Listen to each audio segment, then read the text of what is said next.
Nongeye kubasuhuza nshuti bakunzi ba Jambo Stories, nanabashimira urukundo mukomeje kutugaragariza. Mbazaniye indi nkuru y'umunsi, ariko mbere y'uko nyibabwira, reka mbabwire kano kantu. Bavandimwe, hari ibikomere bimwe umuntu aterwa n'amagambo, bikamubabaza kurusha inkoni.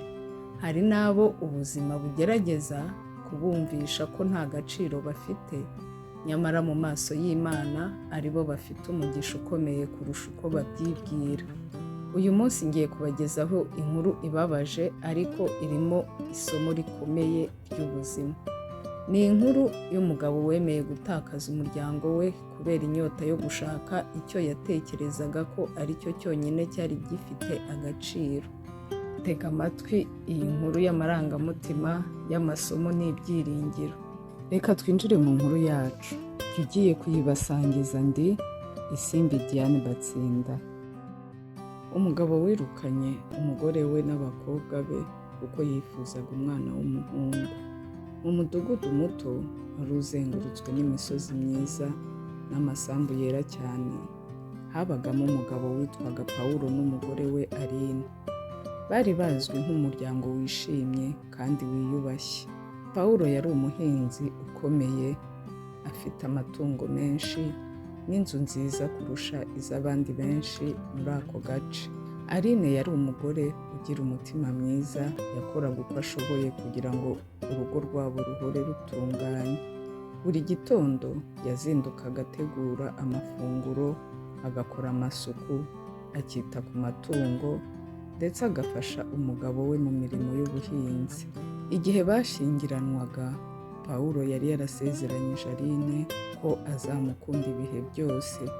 Yamubwiye ko ari we yahisemo, ko icyo ubuzima buzabazanira cyose bazagisangira.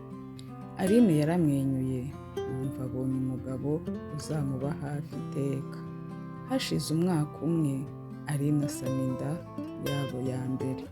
Inkuru ikimara kumenyekana, Pawulo ntiyari akibasha guhisha ibyishimo bye. Yahoraga abwira inshuti ze ko umwana bazabyara azaba ari umuhungu, amwiteguye, azaba umuzungura we. Aline yumvaga ayo magambo ariko ntiyigeze ayaha agaciro cyane. Kuri we icy'ingenzi cyari ukubona umwana muzima. Igihe cyo kubyara cyarageze, Aline abyara umwana mwiza cyane w'umukobwa. Abaturanyi bose baje kwishimana nabo, ariko inyuma y'ibyishimo Pawulo yagaragazaga hari agahinda kari kamaze kumera mu mutima we. Yaratekereje yibwira ko ubutaha bazabyara umuhungu. Imyaka 2 yarashize, Aline yongera gusama. Pawulo atangira kongera kurota umuhungu, agura n'imyenda y'abana b'abahungu. Akajya abwira abantu bose ko ubu nta kabuza Imana igiye kubaha umuhungu. Ariko umunsi wo kubyara ugeze, havuka undi mwana w'umukobwa. Ibyo byabaye nk'inkuba ikubise Pawulo.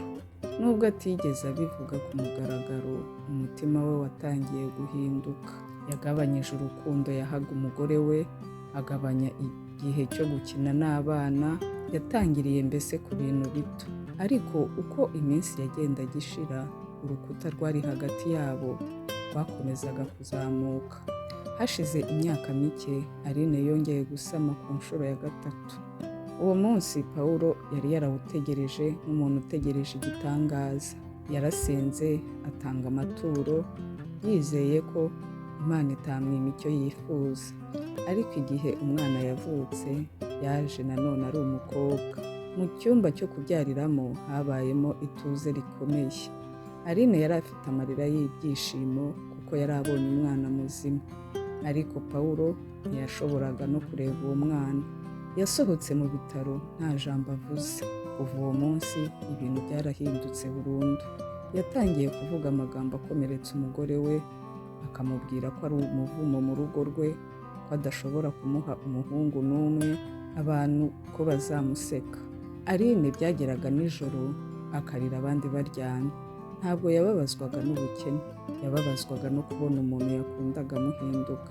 Abakobwa babo nabo uko bagendaga bakura batangiye kubona ko hari ikibazo. Umukobwa mukuru Grace yabajije nyina umunsi umwe ati, mama, kuki papa ahora turakariye?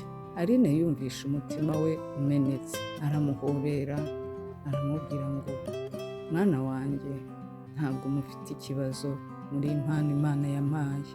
Ariko nubwo yabivugaga amarira yari amuri mu maso. Umunsi umwe ibintu byarushijeho kuba bibi. Pawulo yahamagaye umugore we n'abana afite uburakari bwinshi, ababwira ko uwo munsi ashaka ko bagenda. Aline aratungurwa, amubaza aho bari bujye. Paul amusubiza ko atari ikibazo cye. Aline agerageza kumwumvisha ko ari abana be yirukanye. Pawulo yamubwiye ko adashaka kubabona, amubwira ngo afate abakobwa be bagende. Grace yatangiye kurira.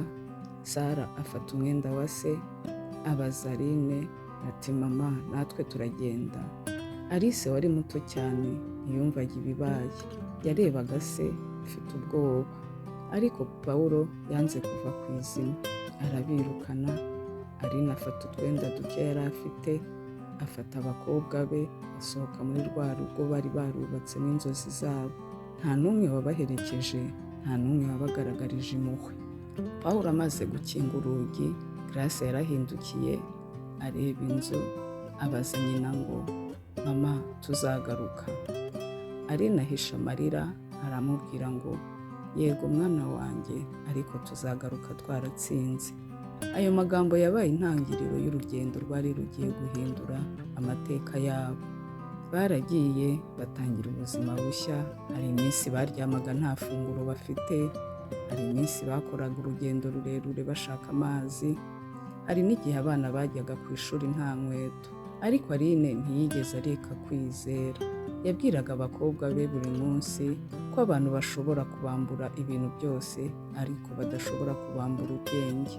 Ayo magambo yabaye umurage wabo. Abakobwa batangira gushyira umutima ku ishuri. Grace yabaga uwa mbere mu ishuri, Sara akaba umuhanga mu mategeko, Alice aba umuhanga mu bucuruzi. Imyaka yarahise, abakobwa baba abagore, Grace aba umuganga uzwi, Sara aba umucamanza, Alice aba rwiyemezamirimo ukomeye. Aline wari warigeze kwirukanwa nta n'urwara rwo kwishima yari asigaranye, yari amaze kuba umubyeyi wubahwa na benshi. Mu gihe bo bari kuzamuka, Pawulo yari ari kumanuka. Amatungo yarapfuye, ubuhinzi bwarasubiye inyuma, inshuti zaramushizeho. Abantu bahoze bamwubaha ntibari bakimwitaho, yasigaye wenyine. Umunsi umwe yicaye mu nzu ye, nta mwana, nta mugore, nta n'umuntu wo kumusuhuza, nibwo yatangiye yibuka Grace amwirukira, yibuka Sara amusekera, yibuka Alice amuhobera. Amarira atangira kumushoka ku matama. Aribwira ati, nataye zahabu nari mfite kubera ubujiji. Hashize igihe gito, Pawulo ararwara. Yaryamaga ku gitanda wenyine, nta muntu umuha amazi, nta muntu umutekera, nta n'umusura. Umunsi umwe yumvishe abantu bakomanga ku rugi. Pawulo ajya kureba, amaso ye arahumbya. Yabonye abagore 4 bahagaze ku muryango.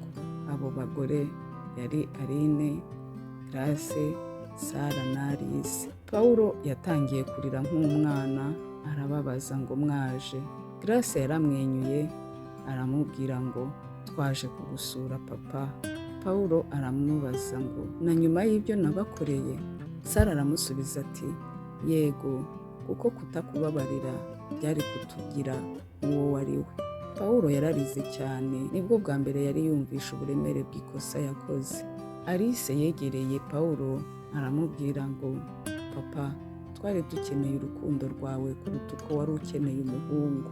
Ayo magambo yakubise Pawulo nk'inkuba, ntacyo yashoboye gusubiza. Yunamitse umutwe ararira. Ku munsi wa nyuma w'ubuzima bwe, Pawulo yahamagaye abantu bo mu mudugudu, arababwira ngo nimunyumve neza. Ati, namaranye imyaka myinshi ntekereza ko agaciro k'umwana kari mu kuba umuhungu. ariko abakobwa banjye banyeretse ko agaciro kari mu mutima, mu burere no mu rukundo. Abantu bose baracecetse. Pawulo arakomeza avuga ayo magambo ngo ntuzigere uta umuntu Imana yaguhaye kubera ibyo wifuzaga kubona.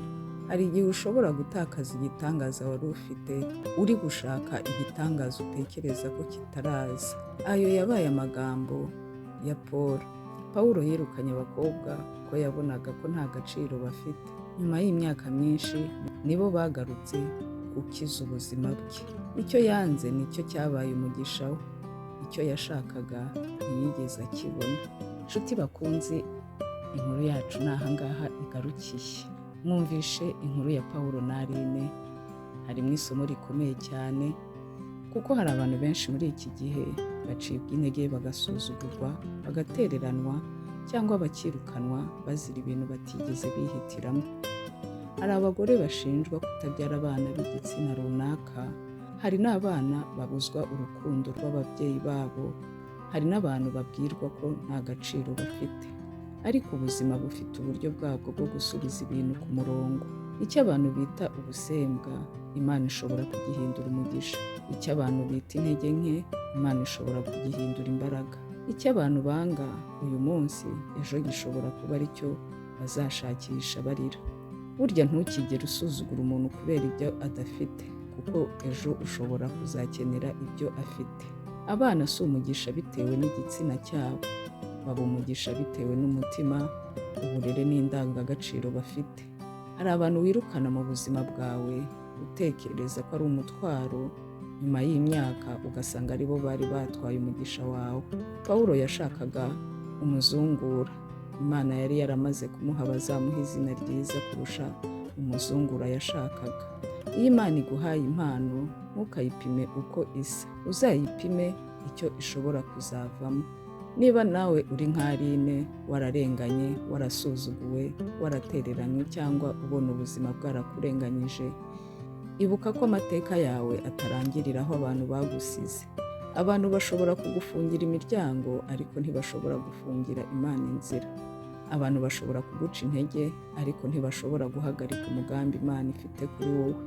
Nk'uko tubizi, mu ijambo ry'Imana haraduhumuriza hakatubwira ngo witinya kuko ndi kumwe nawe, ntukihebe kuko ndi Imana yawe, nzagukomeza nkunganire kandi ngufatishe ukuboko kwanjye kw'iburyo gukiranuka.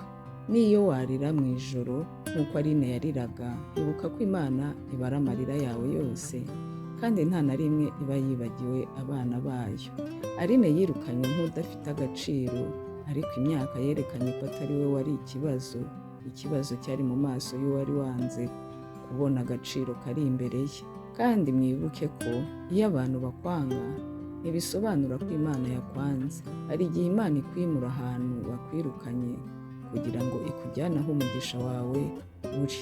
Nshuti bakunzi ba Jambo Stories, ni ahangaha inkuru yacu igarukiye. Tukaba tubashimira mwe mwese mukomeje gukurikira Jambo Stories. Naho ubutaha, Imana ibahe umugisha.